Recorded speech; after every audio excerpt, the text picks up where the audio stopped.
Assalomu alaykum va rahmatullohi va barakatuh. Barchaga odatda bizda og'riq paydo bo'ladi. Ana undan keyin biz dori ukollarni olishni boshlaymiz. Og'riq nimadan paydo bo'lyapti? O'sha dori ukollarni yetishmaganidanmi? Ha, menga o'sha dori ukollar meni organizmimga yetishmayapti desangiz savol. Nima uchun yetishmayapti? Qadrdonlarim, biz muammoni kelib chiqish sababini o'rganmasdan turib, mana shunaqangi dori ukollarni olar ekanmiz, bu immunitetni tushib ketishiga sababchi bo'ladi. Juda ko'p dori ukollar afsuski organizmdagi immunitetni sizni shaxsiy immunitetingizni tushiraveradi. Undan tashqari juda ko'p dori ukollar organizmdagi bor foydali mikroelementlarni yuvilib ketishiga sababchi bo'lib qoladi. Ayniqsa gormonal preparatlar, ular asta-sekinlik bilan osteoporozga olib boradi. Hattoki o'sha osteoartrozga olib boradi. Suyak mo'rtlashar ekan, asta-sekinlik bilan u yerda yemirilish boshlanadi.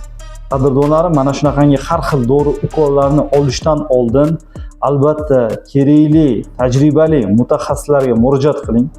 Muammongizni o'rgangandan keyin agar unga ehtiyoj bo'ladigan holatlardagina o'sha dori ukollarni olish mumkin bo'ladi. Chet davlatlarda albatta har bitta dori vrachning retsepti orqali beriladi. Qadrdonlarim, o'z sog'lig'ingizga juda ham diqqatli bo'linglar.